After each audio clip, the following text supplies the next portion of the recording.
देखो, हमें ना जीवन में डर-डर के जीने की आदत पड़ जाती है। क्यों?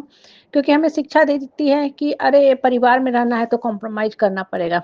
अरे! परिवार में रहना है तो एडजस्ट करना पड़ेगा। तो होता क्या है कि इस एडजस्टमेंट और कॉम्प्रोमाइज़ की परिभाषा को अपने जीवन में उतारते-उतारते हम ये सोचना समझना भूल जाते हैं कि जो हमारे साथ हो रहा है वो गलत हो रहा है, उस गलत को हमको रोकना भी है। हम अपने अंदर की शक्ति को भूल जाते हैं और एक नॉर्मल प्रक्रिया के तहत जीवन जो है दशक दर दशक बीतते रहती है। हमें लगता है अरे ये तो एडजस्टमेंट का ही पार्ट है। मतलब कोई बात नहीं, लोग बोल रहे हैं बोलने दो।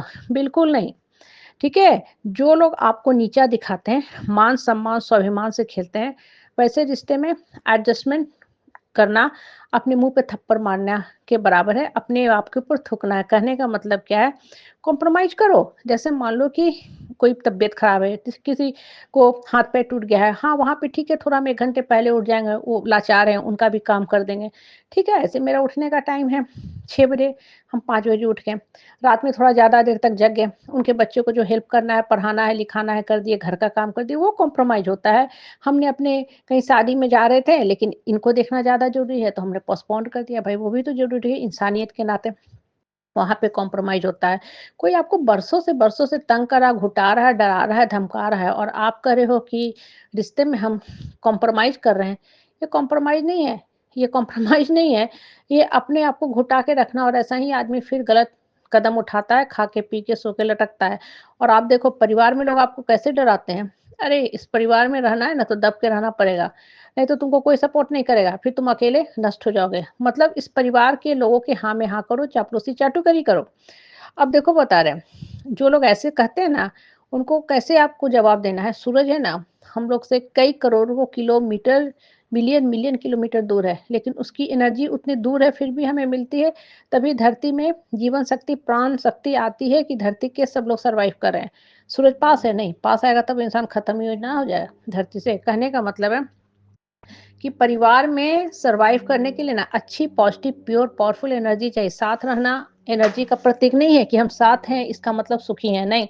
इनफैक्ट साथ रह के सामने वाला आपको इतना घुटाता है, कभी पति बन के, कभी परिवार बन के कि आप जाके सुसाइड कर लेते हो। होता है कि नहीं? आए दिन क्यों हम सुनते हैं, बहू के ऊपर पेट्रोल छिड़क के मार दिया गया, बहू ने सुसाइड कर लिया, पत्नी ने कुछ ऐसा कर लिया, पति ने कुछ ऐसा कर लिया, बहुत बार संतान भी कर लेते हैं।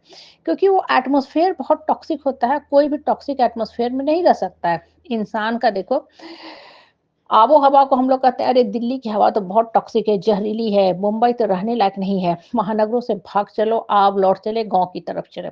सही बात है। लेकिन गाँव में क्या टॉक्सिक लोग नहीं हैं? टॉक्सिक एटमॉस्फेयर से हटना आसान है, लेकिन टॉक्सिक लोगों से आप कैसे हटोगे? जिस समाज, परिवार, परिवेश में हम रहते हैं ना, वहाँ टॉक्सिक लोगों की संख्या इतनी ज़्यादा है, इतनी विषैली है कि वो आबो-हवा से भी ज़्यादा हुँ, दूषित है। हाँ, घर में जब क्या होता है कि जब आबो-हवा खराब होने लगती है मेट्रो में, तो अपने यहाँ एयर प्यूरीफायर लगा लेते हैं। ठीक है, लगा लिए, बहुत अच्छी बात है, हवा तो आपकी शुद्ध हो गई।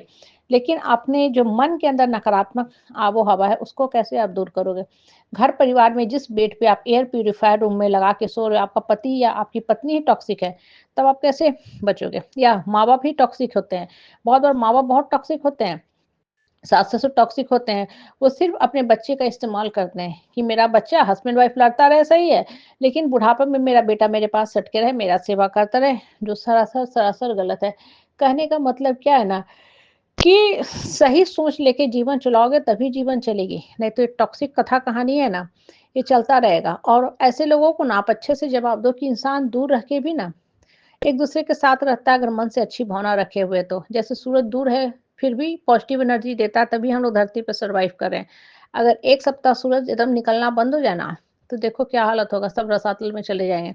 हुँ, 3 से 4 दिन ठंड में धूप नहीं निकलता है, गहरी हाँ, कोहरा हो जाती है ना, जीवन दूभर हो जाता है। ठीक है? तो जिस समाज में लोग रहते हैं ना, आपको कहते हैं, "अरे! डर के रहो, अकेले कैसे सर्वाइव करोगे? फिर तुमसे हम लोग दूर हो जाएँगे।" भला है, ऐसे लोगों का दूर रहना ही अच्छा है, जो लोग आपका जीवन नर्क कर रहे हैं ना, मानसिक रूप से टॉर्चर कर रहे हैं, प्रताड़ित कर रहे हैं, आपको सुसाइड के लोग सारे माइग्रेन अटैक कर रहे हैं, भगवान भला करे उनका, उनको स्वेच्छा से कहो कि आप दूर हो जाओ या हम ही आपसे दूर हो जा रहे हैं, बहुत अच्छा है। और कभी भी अकेले रहने से मत डरो क्योंकि जितना ज़्यादा आप अकेले रहोगे, भगवान के साथ रहोगे क्योंकि उस समय सिर्फ़ पॉज़िटिव शक्ति आपके अंदर से जागृत रहती है, जो भगवान की उपस्थिति का सूचक होती है।